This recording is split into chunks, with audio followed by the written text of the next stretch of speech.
The Ohio and Erie Canal was a canal constructed in the 1820s and early 1830s in the U.S. state of Ohio. It connected Akron, Summit County, with the Cuyahoga River near its mouth on Lake Erie in Cleveland, Cuyahoga County, and a few years later, with the Ohio River near Portsmouth, Scioto County, and then connections to other canal systems in Pennsylvania. The canal carried freight traffic from 1827 to 1861, when the arrival of railroads killed the market. From 1862 to 1913, the canal served as a water source to industries and towns. In 1913, much of the canal system was abandoned after important parts were severely flooded. Today, most of the remaining portions are managed by the National Park Service or Ohio Department of Natural Resources. They are used for various recreational purposes by the public, and still provide water for some industries.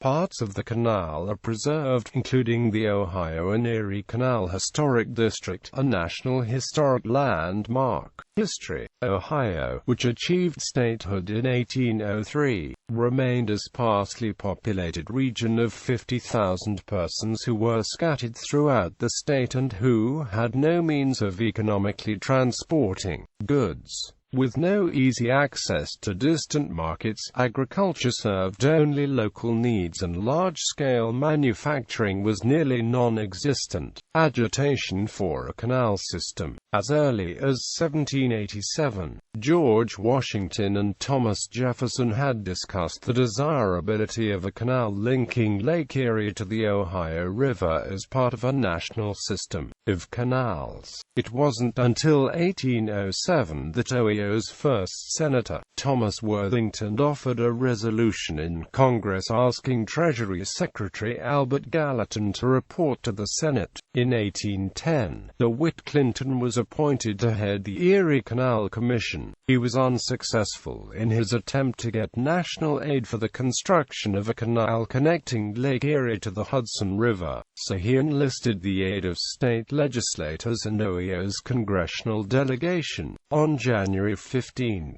1812, the Ohio General Assembly passed a resolution expressing its view that the connection of the Great Lakes with the Hudson River was a project of national concern. President Madison was against the proposal, however, and the War of 1812 ended all discussion. On December 11, 1816, Clinton, by then the governor of New York, sent a letter to the Ohio legislature indicating his state's willingness to construct the Erie Canal without national help, and asking the state of Ohio to join in the endeavor. On January 9, 1817, the Ohio legislature directed Ohio's Governor Thomas Worthington to negotiate a deal with Clinton. Due to the costs, however, the Ohio legislature dallied, and nothing happened for the next 3 years. Finally, in January 1822, in a fit of progressivism, the Ohio legislature passed acts to fund the canal system and the state's public education obligations.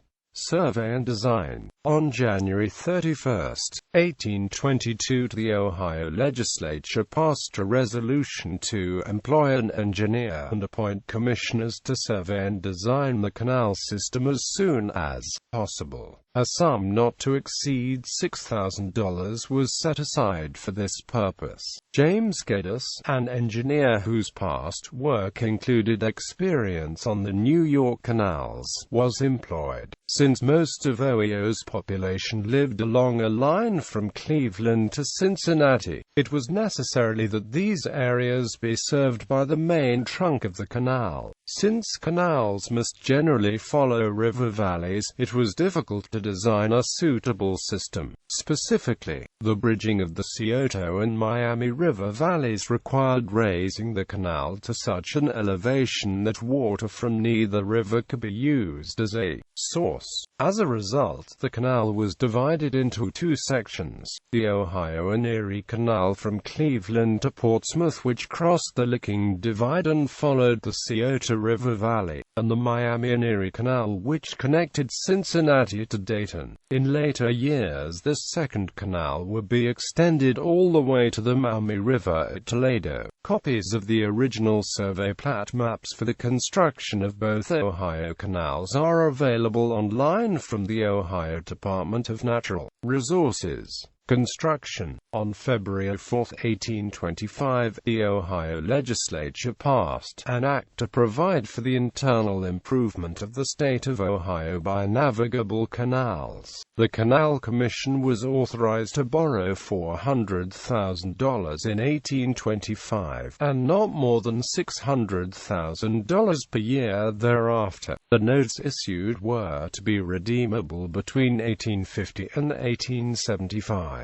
On July 4, 1825, ground was broken on the canal at Licking Summit near Newark, Ohio. The canals were specified to have a minimum width of 40 feet at the top, 26 feet at the bottom, and a depth of 4 feet minimum. These limits were often exceeded, and indeed it was cheaper to do so in most cases. For example, it might be cheaper to build one embankment and then let the water fill all the way to the adjacent foothills, perhaps hundreds of feet away, rather than build two embankments. By damming the rivers, long stretches of slack water could be created which, with the addition of towpaths, could serve as portions of the canal, where it made economic sense to do so, such as lock widths or portions of the canal through narrow rock or across aqueducts. The minimum widths were adhered to. Contracts were let for the following tasks: grubbing and clearing, mucking and ditching, embankment and excavation, locks and culverts, puddling, protection. Initially, contractors in general proved to be inexperienced and unreliable. It was common for one job to receive 50 bids, many of them are local to where the work was being performed. The chosen contractor, having underbid the contract, often would vanish in the night, leaving his labor force unpaid and his contract unfulfilled. This problem was so bad that laborers refused to perform canal work for fear of not being paid. As the bidding process was improved and more reliable contractors engaged, the situation improved. Workers were initially paid 30 cents per day and offered a jigger of whiskey. As work progressed, and where labor was in shortage, workers could make as much as $15 per month. At the time, cash money was hard to come by in Ohio, forcing much bartering. Working on the canal was appealing and attracted many farmers from the land. On July 3, 1827, the first canal boat on the Ohio and Erie Canal left Akron, traveled through 41 locks and over 3 aqueducts along 37 miles of canal, to arrive at Cleveland on July 4. While the average speed of 3 miles per hour may seem slow, canal boats could carry 10 tons of goods and were much more efficient than wagons over rutted trails. Over the next 5 years, more and more portions of the canal opened, with it finally being completed in 1832 to 1828 opens from Akron to Massillon, Ohio. The canal is 65 miles long. 1829 opens from Massillon to Dover, Ohio. The canal is 93 miles long. 1830 opens from Dover to Newark, Ohio. The canal is 177 miles long. 1831 opens from Newark to Chillicothe, Ohio. The canal is 258 miles long. In 1832, the Ohio and Erie Canal was completed. The entire canal system was 308 miles long with 146 lift locks and a rise of 1,206 feet. In addition, there were 5 feeder canals that added 24.8 miles and 6 additional locks to the system, consisting of Tuscarora West Feeder, Walhonding Feeder, Granville Feeder, Muskingum Side Cut, Columbus feeder. The canal's lock numbering system was oriented from the lower basin, near the southwest corner of the current Exchange and Main Streets in Akron. North of the basin is Lock 1 North, and south of the basin is Lock 1 South. At this basin was the joining of the Pennsylvania and Ohio Canal operation. The canals enjoyed a golden period of prosperity from the 1830s to the early 1860s, with a peak in revenue between 1852 and 1855.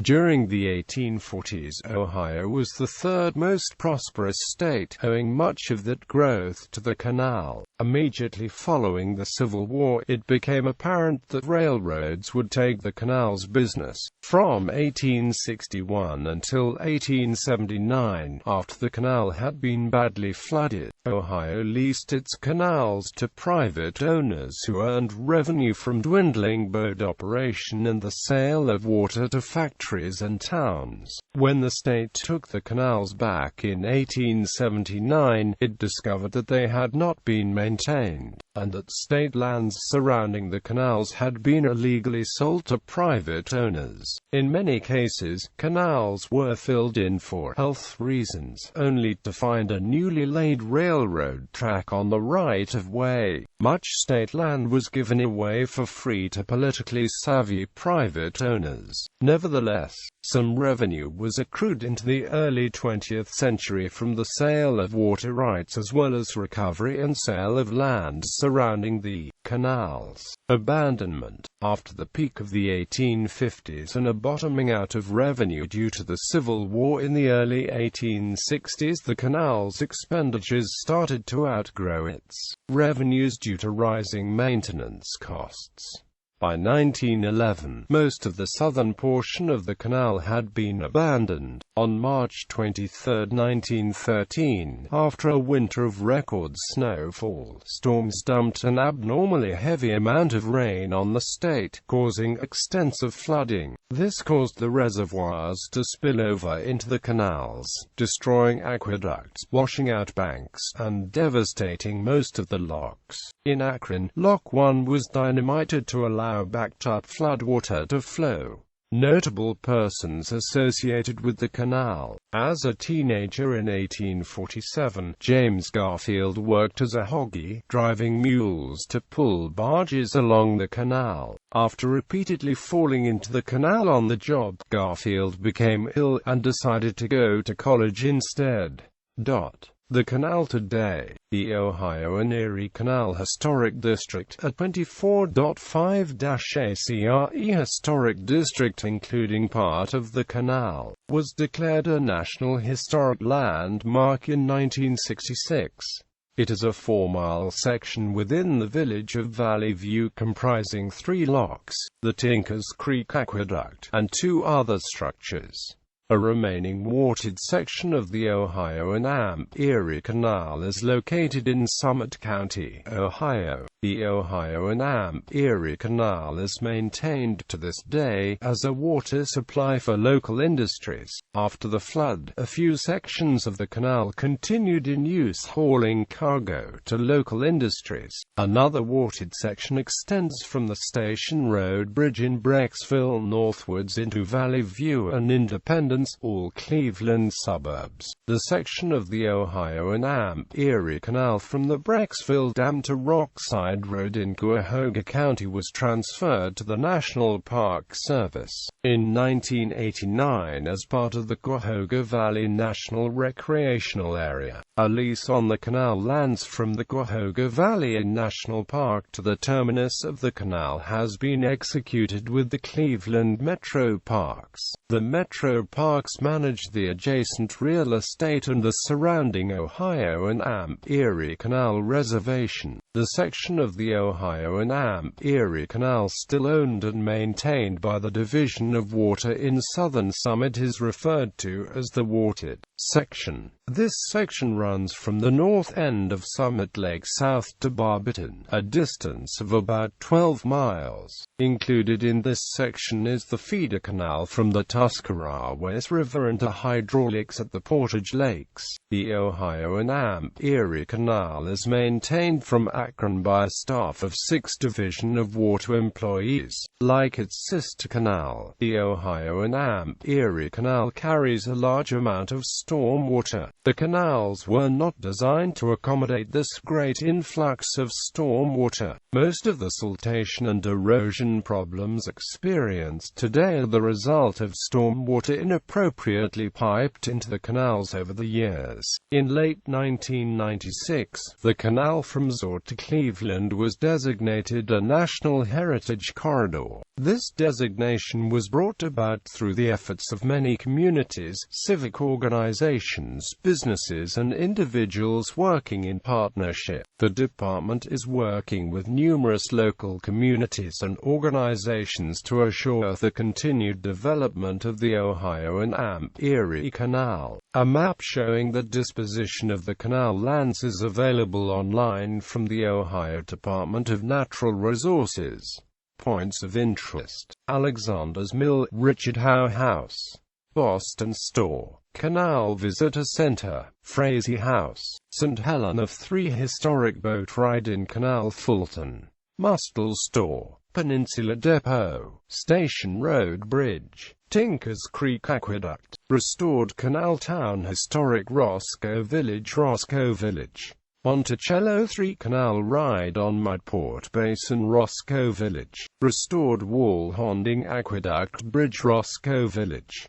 Connecting canals. The Ohio and Erie Canal initially provided a connection between Akron and Lake Erie at Cleveland, then extending all the way to the Ohio River within a few years. Later, connecting canal systems were built connecting it with the Pennsylvania and Ohio Canal and other parts of eastern Ohio. Towpath trail landmarks. An all-purpose bicycle, pedestrian trail was constructed by Cuyahoga Valley National Park in southern Cuyahoga County and northern Summit County, Cleveland Metro Parks in northern Cuyahoga County, and Akron, Summit County Metro Parks in southern Summit County to roughly follow the original Ohio and Erie Canal towpath route. There are many connecting trails going to other points of interest throughout the park systems. Please help by expanding this section with any notable landmarks along the Ohio and Erie Canal towpath trail. Travels through Cuyahoga, Summit, Stark, Licking, Franklin, Fairfield, Pickaway, and Scioto counties.